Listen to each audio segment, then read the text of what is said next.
I never met Fook Young until a long time later, like maybe almost a year later. And I came in one night, and Dave Harris and this other guy were there. The other guy was just sitting in the corner in a chair. And older Asian man turned out to be Fook Young. I never heard the man actually speak any time in my exposure to him, which was 2 times, I believe. He spoke to Dave Harris, his adopted son. And very quietly, I couldn't hear anything. And at that time, I was training with Cliff Lenderman in the Kali JKD apprenticeship program in Tacoma. Simultaneously, at the same time, I was training with Guru Jim Ingram in Burien, in Mustika Keating, Penchak Salat. I was teaching in Redmond on another day where I was the teacher. So I was training with Mr. Harris, with Mr. Lenderman, and with Jim Ingram, all at the same time. So by having the outside source of Silat from Mr. Ingram, the outside source of Wing Chun, Red Boat Wing Chun from Mr. Harris, etc., this also dovetailed with what I was doing in my JKD program with Cliff Lenderman and helped accelerate me tremendously. So I was getting multiple feeds and being able then to exercise that knowledge that a friend had in Redmond, Washington. So it was a very martial time for me in many ways. I was a busy guy. I had decided to learn these arts, getting out of the harder, more external karate type or even the harder kung fu type arts, and decided I was going to pursue something a little different. I'm glad I did. I was available there. At the same time, you must remember, I was exposed to Datu Kelly Warden, Remy Prasis. So these men had incredible skills and influenced me heavily. I had no idea of ever teaching at a seminar or publicly. It was Datu Warden that said, "Come on, Jim, get off your ass. You got something to offer. Why don't you come to my camp and teach? See how you like it." And I'm like, well, what the hell would I do? He goes, just be yourself and do what you do. So I did. It worked out good. I went back several other camps. So it was a lot of people at that time were helping me.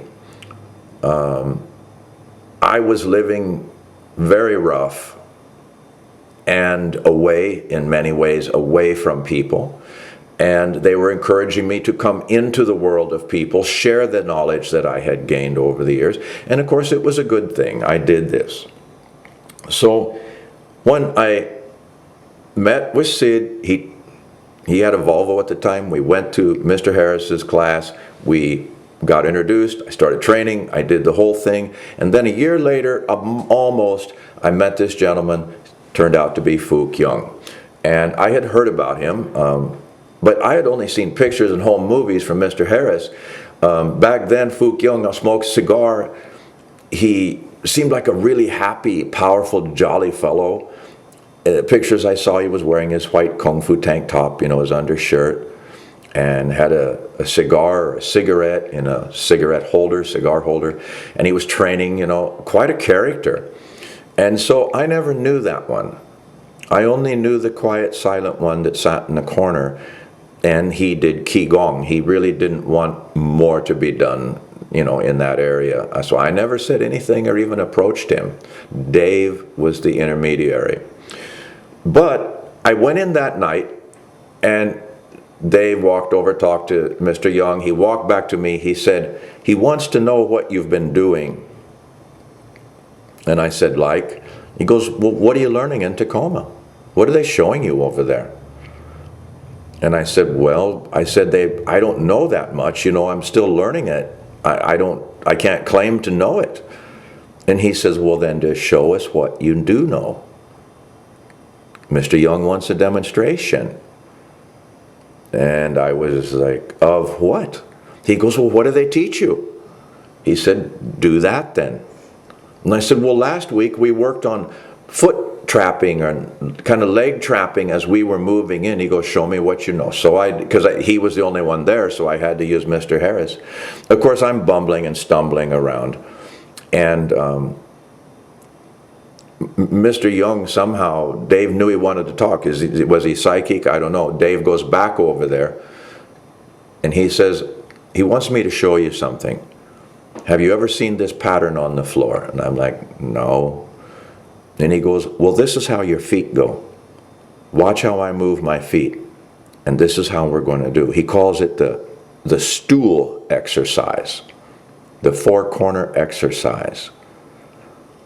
Wow, talk about a universal gem. And he said, Mr. Young feels this will help everything that you're doing immensely in your C-lot. Because he said, according to him, he said the C-lot and the stuff you're doing is fine, but it's a lower grade, it's a lower level. He wants to give you something that's higher level, that has more universality. Oh, well, I was up for that. So that started that. Well, there was a couple of other things. That became a regular feature for Dave and I. Now, I never saw Fook Young again until maybe another year after that, and that was the last time. Again, no words were spoken. I never approached him, nor did he ever approach me. But again, working through Dave, we went through this same thing, this same process of show us where you're at, what you know. And in one of these, that one, it was, you use your hands too much. I said, what does that mean? He says, you're real handsy, James. Don't you ever notice that none of us use our hands, really? And I said, no. He says, well, then notice. You quit using your hands so much. It makes you awkward. And he said, so the challenge for you will be to not use your hands from now on.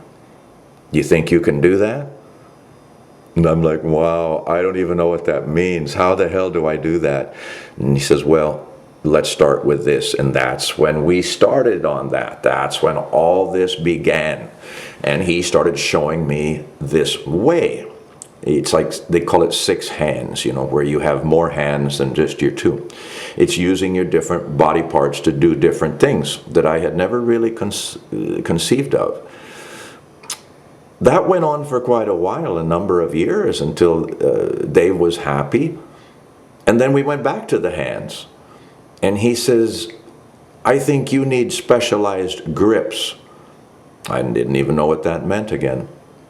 And it kind of led into that, because coming from an Aikido, Aikijitsu type school that the Richland Dojo originally was, I had known the rudiments and the abilities of Aikido and Aikijitsu. And I asked him about Yonkyu, the master's favorite. Why is that? And he said, well, it's very easy to put on, very painful, and it works like a charm. And he grabbed me, and he like this, tweaks me, throws me, and man, I turn green. I'm sick for like a half hour just from that touch. I have to sit. My head's spinning, and everybody's laughing because I'm actually the color green. I look in the mirror, whatever the hell that did to me. And so I come out of it, and I'm like, well, what kind of, how did you grab me? And he explains to me how this hand position works. It's the first one I learned. I had already known it since I knew Yonkyu, the lock flow of Aikijitsu, but I didn't know how far to take it or what it really was. Well, he let me know. So that was a mind-expanding thing, just about one grip. Later, many grips, many aspects came in. He was teaching a form of walking the circle using these grips. So his Bagua training, and remember when people say red boat, that's what him and Fook Young decided that I needed. This guy would be perfect for that. Not so much for these other things that they taught. And so they did teach this blend. Well, I had already known Tai Chi for many years. Before I went there, I knew the form, I knew how it worked. And when he found out, oh, you know that? Oh, geez, why didn't you say so? This is Dave. We can work off that then. And that's when my path sort of veered off of the Red Boat Wing Chun, such a high focus, into the Tai Chi and the Bagua, and their unusual blend of all that, including the grips I was just talking about, which I still use, still profess, still practice. So I've found that my path was substantially different than the paths of others in that studio. At that time, I became the thumb student, which means number one. And I worked hard to do that. And it wasn't through ass kissing or anything else. It was just working hard and being there, giving that time, letting Dave slam me into walls and things. During this same period of time, there were some people here in the Walla Walla Valley. I still had a school in Walla Walla. And they were skeptical. So, me and Jason Gibbs, the Red Lotus, just grabbed them. One was a College Place police officer, Bill Kelly, and the other was another Walla Walla police officer. And we got in his car and we all went over there. Well, in that one, they got first-hand knowledge that I wasn't a liar, and that this man actually existed and could do these miraculous things. Although on the road home, I did come home with 2 black eyes and a broken nose, because I was the Uki and the game was rough. So everyone remembers that as well as I. Mr. Harris played rough when he was demonstrating.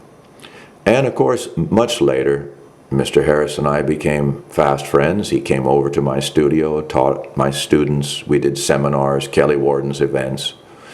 It all changed, but I get ahead of myself. For now, we just want to talk about the whole Fukyung Red Boat Wing Chun thing.